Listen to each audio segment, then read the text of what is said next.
চন্দ্রদের বাড়িতে এসে চন্দ্রকে খুঁজে পেয়ে রেগে গিয়ে সোহিনী চন্দ্রকে ঠাসিয়ে একটা চড় দেয়। আর অবাক হয়ে থাকে চন্দ্রের মেয়ে।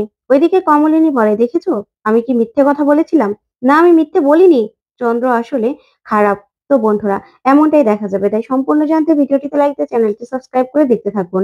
গল্পের শুরুতে দেখা যাবে সোহিনী আর সোহিনীর মেয়ে রাস্তা দিয়ে হাঁটতে থাকে আর কমলিনীদের বাড়ির ঠিকানা খুঁজতে থাকে। ওইদিকে দেখা যাবে বর্ষা মিঠিলকে বলে, আচ্ছা, তুমি কেন এত কথা বলছো? হ্যাঁ, তোমার কাকিমার পাশে যদি তোমাকে দাঁড়াতেই হয়, তাহলে তুমি বাড়ির বাইরে গিয়ে দাঁড়াবে। তুমি বাড়ির ভিতরে এসে কেন কথা বলছো এত? হ্যাঁ, কারো পাশে তুমি দাঁড়াতে পারবে না এখানে। তখনই মিঠিল বলে, শোনো বর্ষাদি, এই কথাটা তোমার তো আমি শুনবো না। এই কথাটা যদি বাবিল আমাকে বলে, তাহলে আমি শুনবো। কি বাবিল? আমি বাড়ি থেকে বেরিয়ে যাব তো? তখন বাবিল বলে, না বৌদি ভাই, আমি এটা তোমার সঙ্গে একমত হচ্ছি না, এটা সমর্থন করছি না আমি। তখন এই কথা শুনে মিঠি শান্তি পায় আর বর্ষা চমকে যায়। তারপরে বাবিল বলে, কিন্তু মিঠিল, তোকে আমি একটা কথা বলে দেই, তুই কিন্তু আমার বাবাকে এভাবে প্রশ্ন করতে পারিস না। আমার বাবাকে এভাবে প্রশ্ন করার রাইট তোর নেই। তখন মিঠিল বলে, দেখ, সেটা আমি বলতেই পারি, কারণ আঙ্কেল যদি ঠিকঠাক মতো কোনো কিছু না বলতে পারে, তাহলে তো আমাকে জিজ্ঞাসা করতেই হবে। আর তাছাড়া আঙ্কেল যা যা বলছে সেটাও তো মিল নেই। আর আমাকে আমাকে তো আমার জায়গাটা বুঝে নিতেই হবে। আর তাছাড়া আমাকে তো কাকিমা নিজে বলেছে এই প্রশ্নগুলো করতে। তখন কুর্চি বলে, আচ্ছা দাদা, তোমার যদি সবকিছু মনে পড়ে যায়, একটু বলো না, তাহলে তো সব ঝামেলা মিটে যায়। আমাদের না এই ঝামেলাগুলো আর ভালো লাগছে না। তখনই চন্দ্র বলে, দেখ বোন, আমারও তো যা মনে পড়ছে তাই তো বলছি। সবসময় তো সবকিছু মনে পড়ছে না। যখন যা ঝাপসা ঝাপসা মনে পড়ছে, তখনই তো তাই বলছি। তারপরেও যদি তোর বৌদি আমাকে মেনে না নেয়, তাহলে আমি কি করবো বলতো? তোর বৌদি তো আমাকে সন্দেহ করছে। আমাকে সন্দেহ করে আমার সঙ্গে থাকতেই রাজি হচ্ছে না। তাহলে এখন আর আমার কি করার? তখন কুর্চি বলে, না দাদা, তারপরেও তোমাকে মনে করতে হবে। তখনই চন্দ্র বলে, দেখুন, আমি আমি কমলিনীকে এতবার করে বোঝানোর চেষ্টা করলাম। আমি তো অনেক চেষ্টা করলাম, কিন্তু আমার সব চেষ্টা তো বিফলে গেল।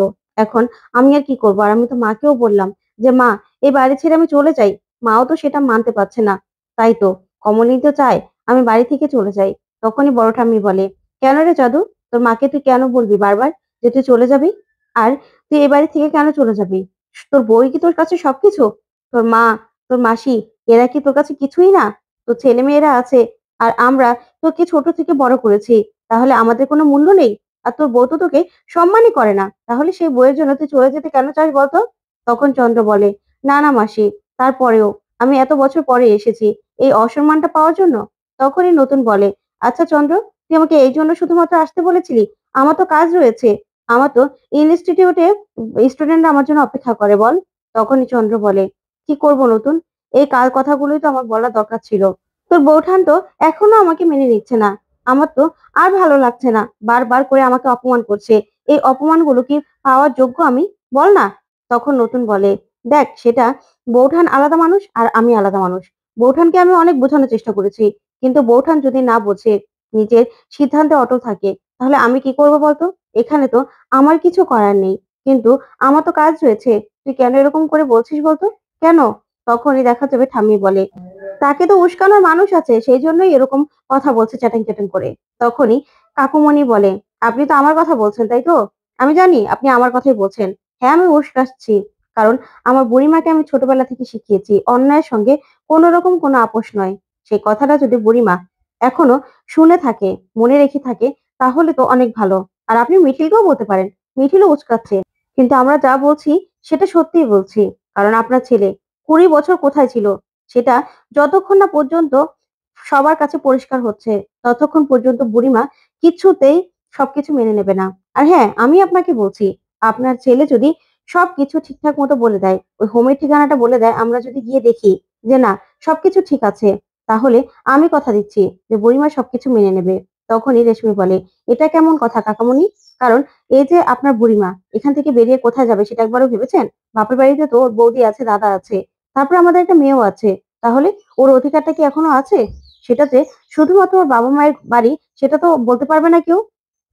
এখন আমাদেরও অধিকার আছে। তখন কাকামণি বলে, দেখো বৌমা, ওইটাই যে ওর একমাত্র থাকার জায়গা এরকমটা কিন্তু নয়। ওর তো আরো ভালোবেসে আরো কেউ ওকে জায়গা দিতে পারে, তাই না? সেটা নিয়ে তোমাকে ভাবতে হবে না। তুমি না হয় এসব নিয়ে নাই ভাবলে।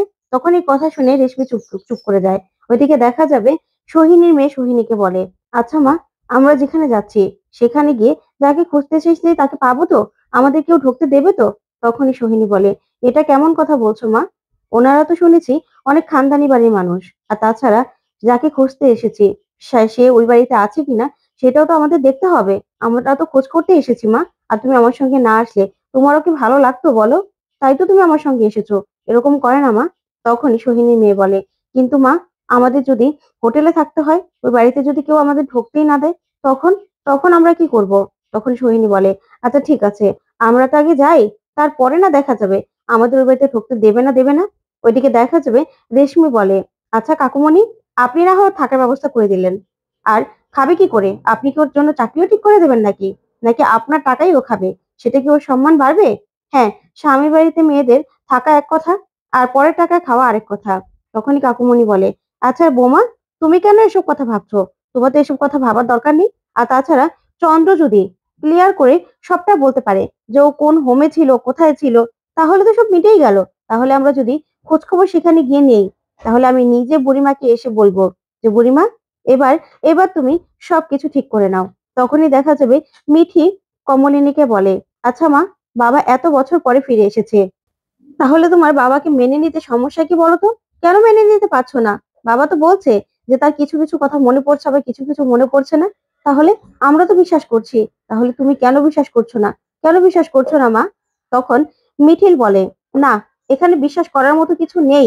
মিঠি, কেন বুঝতে পারছিস না? যে হোমের কথা আঙ্কেল বলছে, সেই হোমের কোনো অস্তিত্বই নেই সেখানে। আর তাছাড়া সেটা থাকবে না এরকম তো কোনো কথা নয়। তখন মিঠি বলে, আমি বিশ্বাস করি, আমার বাবা যেটা বলেছে সেটা আমি বিশ্বাস করি। আমার বাবা যখন বলেছে ওই হোমে ছিল, তাহলে ওই হোমেই ছিল। তখনই বাবিল বলে, আচ্ছা মা, তোমাদের যদি পরিবেশন নিয়ে কোনো কথা থেকে থাকে, ঝামেলা থেকে থাকে, তাহলে একসঙ্গে থেকে সবটা মিটিয়ে নাও না মা। আমাদেরও তো এই অশান্তি ভালো লাগছে না, রোজ রোজ এক অশান্তি। এগুলো আমাদের কি ভালো লাগে? আমরা বাবা এসেছে সেটা নিয়ে আমরা তো কোনো আনন্দ করতে পারছি না, উল্টো আরো প্রতিদিন এক জিনিস নিয়ে কথা। তখনই কমলিনী বলে, তোমাদের ভালো লাগার জন্য এত বছর তো থেকেছি বাবা, তোমাদের ভালো লাগার কথাই ভেবেছি। আমার জীবনটা তো সবার কথা ভাবতে ভাবতেই চলে গেল। প্রথমে তোমার বাবা যখন ছিল, তখন তোমার বাবার ভালো লাগাগুলো আমি দেখেছি। তোমার বাবাকে পছন্দ করে সেই অনুযায়ী চলেছি। তারপরে যখন তোমার বাবা চলে গেল, তোমার ঠাকমা, তোমার ঠাম্মার ইচ্ছে মতো আমার জীবনটা চলেছে। তার কথা মতোই এত বছর চলেছি। কিন্তু তাতে কি লাভ হয়েছে বাবা? কোনো লাভ হয়েছে কি? কেউ কি আমার পাশে আছে? নেই তো। আমি যেই সঠিক কথাটা বলতে চাই সেটাই তো কেউ বিশ্বাস করতে চাইছে না। এই যে এই যে উনি এসে বলল যেটা নাকি সাংকেতিক চিঠি। এরকমটা কি হয়? আমি তো বিশ্বাস করি না যেটা সাংকেতিক চিঠি। এটা সাংকেতিক চিঠি কিছুতেই হতে পারে না। তখন চন্দ্র এই কথা শুনে চমকে যায়।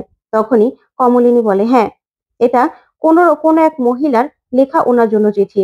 আর আমার মনে হচ্ছে এই এফআইআর টানেই সে এই বাড়ি থেকে চলে গিয়েছিল। তখন রেশমি বলে, আচ্ছা বুড়ি, এই কথা কেন বলছো? তোমার দাদাও যদি কোনোদিন এরকম চলে যেত তাহলে কি আমি এরকম করতাম? তখনই কমলিনী বলে, বালাই ষাট, এই কথা কেন বলছো? আমার দাদা কেন চলে যাবে? আমার দাদার 100 বছর আয়ু হোক। তখনই দেখা যাবে কমলিনীর দাদা বলে, আচ্ছা বুড়ি, কেন তুই এই কথা বলছিস বলতো? সাংকেতিক চিঠিও তো হতে পারে, এই প্রফেশনে তো এরকমটা হয়। তখন কমলিনী বলে, আচ্ছা দাদা, এতটা বোকা কি করে হতে পারিস তুই? কোনো জায়গায় খবর নিয়ে দেখেছিস যে এরকম কোনো সাংকেতিক চিঠি পাঠানো হয়? না, পাঠানো হয় না তো। তাহলে কেন এতটা বোকার মতো কথা বলছিস? তখনই কমলিনীর বাবা বলে, আচ্ছা বুড়িমা, জামাই যখন বলছে তাহলে তো এটাই সত্যি। তখন কমলিনী বলে, কেন? অন্যের কথা কেন সত্যি বলে মানতে হবে বাবা? কেন? তোমার জামাইকে তুমি কতদিন চিনো? সম্বন্ধ করে বিয়ে দিয়েছিলে, তারপরে কোনোদিন কোনো ব্যাপারে কোনো কথা বলিনি বলে? হ্যাঁ, আমি বিয়ের পর থেকে কি একটু শান্তি পেয়েছি? বুবলাই হওয়ার পরে আমার শরীরটা কত খারাপ হয়েছিল। তখন ডক্টর বলেছিল আর যেন আমরা বাচ্চা না নিই। তারপরেও তোমার জামাই কি করেছে? আমার শরীরের কথা ভেবেছে? না, বছরে বছরে বাচ্চা দিয়েছে। কি তার মেয়ে চাই? তারপরে যখন ওনার মেয়ে হলো, তখন কি সে মেয়ের পাশে ছিল? ছিল না তো। মেয়েকে ছেড়ে সে কোথায় চলে গিয়েছিল সেটা তো আমাকে জানতে হবে। আর এখন এসে বলছে যে সে নাকি হোমে ছিল। সে কোনো রকম কোনো হোমে ছিল না। আর ওই চিঠিটাও কোনো সাংকেতিক চিঠি ছিল না। সে কোনো ভালোবাসার টানে বাড়ি থেকে বেরিয়ে গেছিল। হয়তোবা কোনো মেয়ের জীবন নষ্ট করে এসেছে। তখন চন্দ্র বলে, খবরদার কমলিনী, অনেকক্ষণ ধরে অনেক কথা শুনেছি। এবার না আমার ধৈর্যের বাঁধ ভেঙে যাচ্ছে। তুমি চাইছো তো এই বাড়ি ছেড়ে আমি চলে যাই? তাহলে তো তুমি শান্তি, তাই না? তাহলেই তো তুমি শান্তি। তখন ঠাম্মি বলে, কেন? তুই কেন এই বাড়ি থেকে চলে যাবি? এই বাড়িটা তোর, বাড়িটা তোর। তুই এই বাড়ি ছেড়ে কোথাও যাবি না, বুঝতে পেরেছিস? এই বাড়ি ছেড়ে কোথাও যাওয়া তোর চলবে না। ওইদিকে দেখা যাবে সোহিনী আর সোহিনীর মেয়ে সবার কাছ থেকে ঠিকানা দেখে তারপরে আবারও সে বাড়ির দিকে আসতে থাকে। ওইদিকে চন্দ্র বলে, না মা, এই বাড়িটা আমার নয়, এই বাড়িটা নতুনের।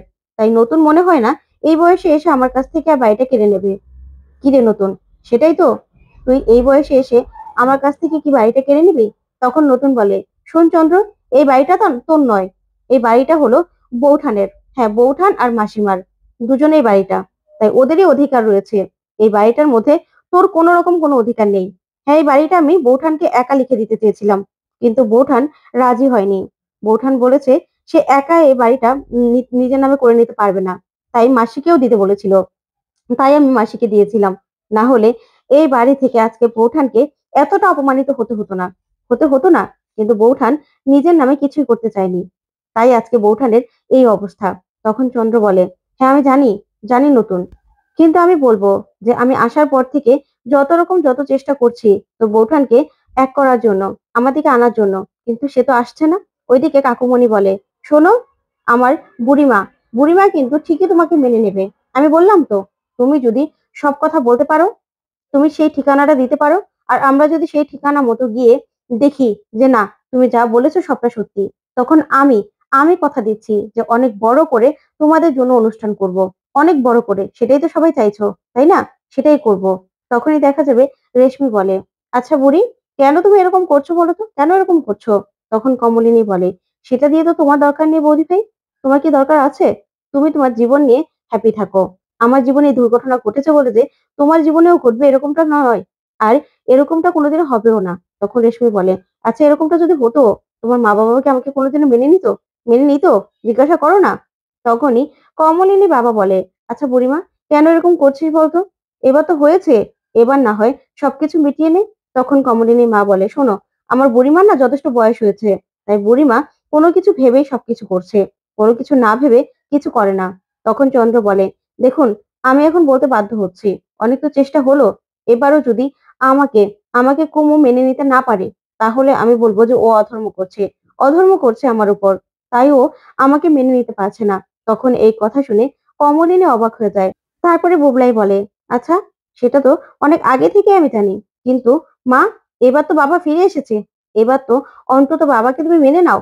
কেন এরকম করছো? আর তো এরকম করা কোনো উচিত নয় তোমার।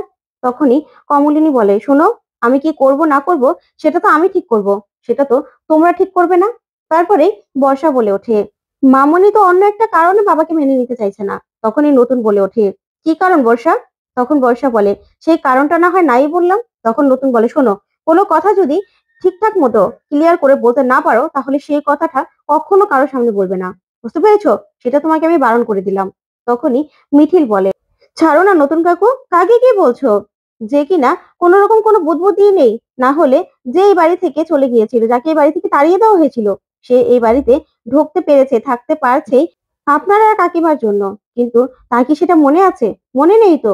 সে আপনাদের দয়া এই বাড়িতে আছে, কিন্তু না, সে তো এক এক সময় এক একটা কথা বলেই যাচ্ছে। তার তো এটাও বুদবুদ্ধি নেই যে কখন কি বলতে হবে। তাই ছাড়ুন না, সবার কথা সবসময় ধরতে হয় না। সবাই কি সবকিছু কথা ধরার যোগ্য না তো। আর হ্যাঁ আঙ্কেল, আপনাকে আমি একটা কথা বলছি, এই যে 20টা বছর আপনি কোথায় ছিলেন, সেটা কিন্তু ক্লিয়ার না করা পর্যন্ত কাকিমণি আপনাকে কিছুতেই মেনে নেবে না। আর হ্যাঁ, আপনার তো কোনো কিছু মনে পড়ছে না তা নয়, আপনার তো ঝাপসা ঝাপসা অনেক সময় অনেক কিছু মনে পড়ছে। তাহলে পুরো কথা কেন মনে পড়ছে না? পুরো কথা কেন বলতে পারছেন না? ওইদিকে দেখা যাবে সোহিনী আর সোহিনীর মেয়ে বাড়ির গেটে এসে দাঁড়ায়। ওইদিকে মিঠিল বলে, হ্যাঁ আপনি যে হোমের নামটা বলেছেন, সেরকম নামে কোনো হোমই নেই। আর এই যে চিঠিটা আপনি সাংকেতিক চিঠি বলছেন, সেটা কিন্তু একটা সাংকেতিক চিঠি নয়। আমি আপনাকে বলছি, সেটা একটা মহিলার লেখা আপনার জন্য চিঠি। তখন এই কথা শুনে চন্দ্র চন্দ্র চমকে যায়। তারপরেই মিঠিল বলে, হ্যাঁ আঙ্কেল, যতক্ষণ না পর্যন্ত সবটা ক্লিয়ার হচ্ছে, ততক্ষণ পর্যন্ত কিন্তু কাকিমণি আপনাকে মেনে নেবে না। আর আপনার কিন্তু সবটা ক্লিয়ার করতে হবে যে আপনি কোথায় ছিলেন। তখনই দেখা যাবে এই কথাগুলো শুনে সবাই অবাক হয়ে যায়। তখন মিঠিল বলে, হ্যাঁ, আমরা কাকিমার পাশে আছি, আর কাকিমা যেটা চাইবে সেটাই হবে। ওদিকে দেখা যাবে সোহিনী আর সোহিনীর মেয়ে এসে বাড়িতে কলিং বেল চাপতে থাকে। তখন তো অবাক হয়ে যায় সবাই। তো বন্ধুরা, কেমন লাগলো আজকের আপডেট? কমেন্ট করে জানাতে ভুলবে না। ধন্যবাদ।